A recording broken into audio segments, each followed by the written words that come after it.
Hello friend, आप लोगों का स्वागत है हमारे नए ब्लॉग में। आज हम जा रहे थे अपने फ्रेंडों के साथ मनोना धाम। चलिए ले चलते हैं आपको बाबा की नगरी।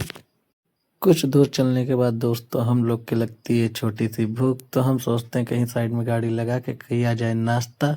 गाड़ी साइड में लगाने के बाद उतर जाते हैं ढाबे पे। ढाबे पे उतरने के बाद राज भाई बोल देते हैं चाय का ऑर्डर। ऑर्डर बोलने के बाद हमारा नाश्ता लग जाता है। नाश्ता करते हैं, उसके बाद नाश्ता बनता है एक नंबर। उसके बाद हमारी आ जाती है फाइनल चाय का आनंद लेते हुए राज बोलते हैं वाओ क्या चाय है, एक नंबर। उसके बाद दोस्तों आ जाता फाइनल हमारा नंबर। हम करते हैं चाय को टेस्ट। टेस्ट करने के बाद चाय वाकई में बहुत अच्छी थी। चाय को ख़त्म करने के बाद सबको बैठाने लगते गाड़ी में अपनी। गाड़ी में सब बैठने के बाद हम चलते हैं अपनी गाड़ी में, गेट खोल के बैठने लगते हैं। जैसे ही गेट खोलते देखते हैं चाबी पहले से ही लगी थी। क्लच दबाकर सेल्फ लेते हैं। सेल्फ लेने के बाद गाड़ी स्टार्ट हो जाती है। स्टार्ट होने के बाद लगाते हैं फर्स्ट गियर, हटाते हैं हैंड ब्रेक। हैंड ब्रेक हटाने के बाद छोड़ते हैं धीरे से क्लच। छोड़ने के बाद हम अपनी गाड़ी को बढ़ा लेते हैं स्पीड। स्पीड बढ़ाने के बाद पहुंच जाते हैं अपनी गाड़ी। जहानपुर पहुंचते ही अपनी देखने लगते हैं अपनी गाड़ी के लिए सीएनजी पेट्रोल टंकी। सीएनजी पेट्रोल टंकी बहुत ढूंढने के बाद मिलती है भैया। लगाते हैं गाड़ी को साइड में, सबको उतारने के बाद भरवा लेते हैं अपनी सीएनजी को। सीएनजी दोस्तों कम आती है क्योंकि यहाँ पे प्रेशर बहुत ही कम था। गैस भर जाने के बाद दोस्तों निकल लेते हैं हम अपने बाबा की नगरी। नगरी जाने से पहले पड़ जाता है एक कैंट चौराहा, जो कि लखनऊ में भी एक कैंट चौराहा पड़ता है। चौराहा क्रॉस करने के बाद पड़ता है महाराणा प्रताप चौराहा। उसको क्रॉस करने के बाद आ जाते हैं हम फाइनली दरबार मनौना धाम।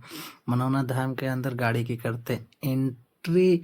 तो दोस्तों फाइनली 6 घंटे लगातार गाड़ी चलाने के बाद पहुंच जाते हैं मनौना धाम। अब जा रहे हैं दोस्तों नहाने। नहाने के बाद चढ़ाते हैं बाबा जी को प्रसाद। तो फाइनली दोस्तों हम आ जाते हैं नहा के। अब जाते हैं प्रसाद की दुकान पे, भैया जी से करवाते हैं प्रसाद को पैक।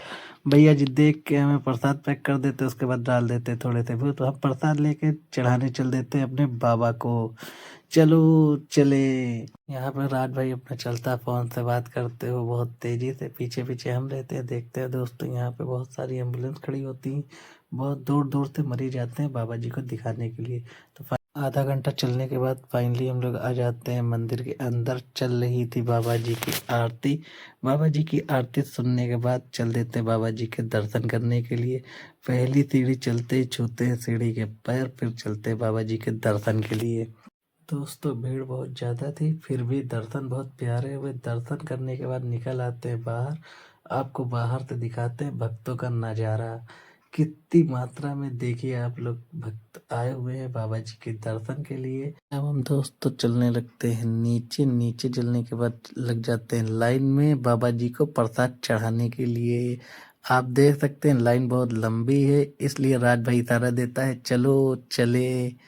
हम लोग मंदिर के अंदर एंट्री कर लेते हैं। आपको दिखाते हैं प्रसाद। प्रसाद अब हम चढ़ाने जा रहे हैं मंदिर में। पंडित जी को दे देते हैं प्रसाद। प्रसाद पंडित जी चढ़ा देने के बाद हमको दे देते हैं हाथ में। हम करते हैं बाबा जी के दर्शन बहुत अच्छे। उसके बाद निकल लेते हैं बाहर। भीड़ बहुत ज़्यादा थी, तो बाहर जाते जाते दिख जाते हैं एक बाबा, जो कि प्रसाद बांट रहे थे सभी भक्तों को अपने हाथों से। देख सकते हैं बाबा जी का कितना प्यारा प्रसाद है दोस्तों। तो फाइनली हम लोग दर्शन करके अपने घर की ओर टाटा बाय बाय। मिलते हैं नेक्स्ट ब्लॉग में। ऐसे ही सब पर बाबा की कृपा बनी।